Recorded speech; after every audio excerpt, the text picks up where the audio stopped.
10 का प्रश्नावली 8.1 question number 1।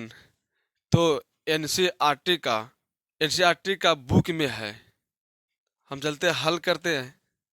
तो पहले हम त्रिकोणमिति है। तो क्वेश्चन पहले पढ़ लेते हैं। त्रिभुज एबीसी में जिसका कोण बी समकोण है, ए बी 24 सेंटीमीटर और बी सी 7 सेंटीमीटर है निम्नलिखित का मान ज्ञात करें। पहले त्रिकोणमिति का बात बोल रहा है, तो हम पहले क्या करेंगे, पहले त्रिकोणमिति में समकोण त्रिभुज बनाएंगे। और यहाँ पे दिया है, क्या दिया है, ए बी, कोई नाम दे देते ए बी सी। तो यहाँ क्या क्वेश्चन देखिए क्या बोल रहा है, त्रिभुज ए बी सी में जिसका कोण बी समकोण है, तो बी समकोण हो जाएगा, बी समकोण है ए बी क्या है, 24 सेंटीमीटर है, मतलब कि ए बी 24 सेंटीमीटर है, तो ए बी 24 सेंटीमीटर हो गया। और बी सी 7 सेंटीमीटर है, तो बी सी 7 सेंटीमीटर है। और क्या है निम्नलिखित का मान ज्ञात करें। तो कर्ण नहीं दिया है, तो कर्ण हमको पहले निकालना पड़ेगा। तो यहाँ ध्यान देना है कि पहले हम हल लिखते हैं।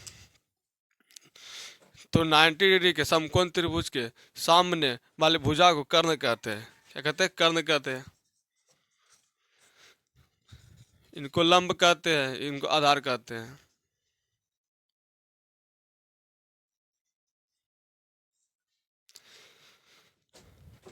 अब यहाँ पे ध्यान देना है, क्या यहाँ क्या बोल रहा है कि देखो यहाँ पे अलम्ब है, आधार है, तो कर्ण नहीं है। पहले हम जानते हैं कि पाइथागोरस प्रमेय से हम जानते हैं कि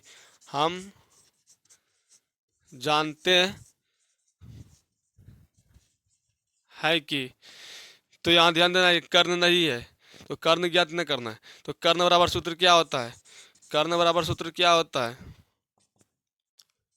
लंब स्क्वायर प्लस आधार स्क्वायर। तो स्क्वायर कर्ण स्क्वायर बराबर क्या हो जाएगा, लंब स्क्वायर प्लस आधार स्क्वायर। हमको ध्यान देना है कि यहाँ पे ध्यान देना है कि लंब स्क्वायर, तो लंब तो इबला है, ए बी है, तो ए बी कितना है, 24 सेंटीमीटर, मतलब 24 का स्क्वायर प्लस आधार कितना है, 7 सेंटीमीटर है, तो 7 का स्क्वायर दे देंगे, 7 का स्क्वायर हो जाएगा। अब 24 का स्क्वायर कितना होता है, 576 होता है ना, तो 576 हो जाएगा प्लस 49।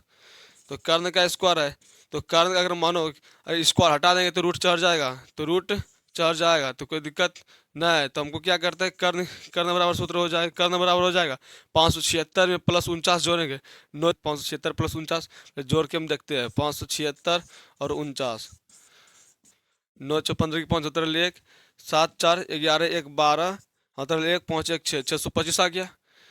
तो कर्ण बराबर क्या आ गया, 625 आ गया। तो रूट में ना, रूट के अंदर अब यहाँ दिखना है कि कर्ण बराबर क्या हो जाएगा। अब हमको पता है सर कि 625 का वर्गमूल होता है कितना, 25। अब यहाँ ध्यान देना है कि कर्ण का मान निकल चुका है, 25 सेंटीमीटर। तो अब क्वेश्चन क्या बोल रहा है कि sign A into cos A, मतलब sign A into cos A. हम बोल यहाँ पे क्वेश्चन जो बोलेगा ना वही करेंगे। तो साइन ए का सापेक्ष करना है, तो साइन ए देखो कहाँ पे ए है, तो ए के सापेक्ष जो है, ए के सामने वाले भुजा को लंब कहते हैं, ए के सामने वाले भुजा को लंब कहते हैं। तो इनको पहले मिटा देते हैं, ए के सामने वाले भुजा को लंब कहते हैं, तो ये आधार हो जाएगा। ये कर्ण कभी बदलाता नहीं है। हमको क्या करना है कि पहले क्वेश्चन उतार देते हैं प्रश्न से क्या बोल रहा है कि पहला क्वेश्चन क्या बोल रहा है, साइन ए, फिर क्या बोल रहा है, कॉस ए। अब क्या बोला है, साइन ए, जबकि साइन ए के सापेक्ष लेना है, तो साइन ए के सापेक्ष लेना है। तो यहाँ ध्यान देना कि ए के सामने वाले भुजा को क्या होता है, जिसका सापेक्ष बोलेगा ना उनके सामने वाले भुजा लंब हो जाएगा, तो ये लंब हो जाएगा। अब यहाँ ध्यान देना है, तो लंब ये हो जाएगा। तो साइन का सूत्र पाइथागोरस प्रमेय से हमको क्या पता था कि साइन ए बराबर सूत्र होता है P बटे H, मतलब क्या, लंब बटे कर्ण। तो लंब बटे कर्ण। अब मैं हमको देखो यहाँ पे लंब जो है, तो हम क्या बोले थे, जिसका सापेक्ष बोलेगा, साइन ए का सापेक्ष होता है, ए का सामने वाले भुजा क्या हो जाएगा, लंब हो जाएगा। तो कर्ण तो कभी बदलाता नहीं है, तो यहाँ क्या हो जाएगा, यहाँ लंब कितना है 7 सेंटीमीटर, 7 बट्टे, फिर कर्ण तो बदलाता नहीं है, कर्ण क्या हो जाएगा 25 हो जाएगा। अब क्या बोल रहा है कौस, कौस ए, तो कौस ए बोल रहा है कौस ए, हम क्या बोले थे जिसके जिसके सापेक्ष बोलेगा उनके सामने वाले भुजा तो लंब हो जाएगा। देखो यहाँ पे कौस सी तो यही है, तो कौस सी के सामने वाले भुजा क्या हो जाएगा, कौस सी के सामने वाले भुजा क्या हो जाएगा, लंब हो जाएगा। तो ये लंब हो जाएगा, तो ये क्या हो जाएगा, ये लंब हो जाएगा, ये आधार हो जाएगा। अब क्या होता है कौस, कौस ए मतलब ये कौस है मतलब कि आधार बट्टे कर्ण, तो मतलब क्या बी बटे एच, बी बटे एच, तो बी कितना है, तो ये हो गया लंब।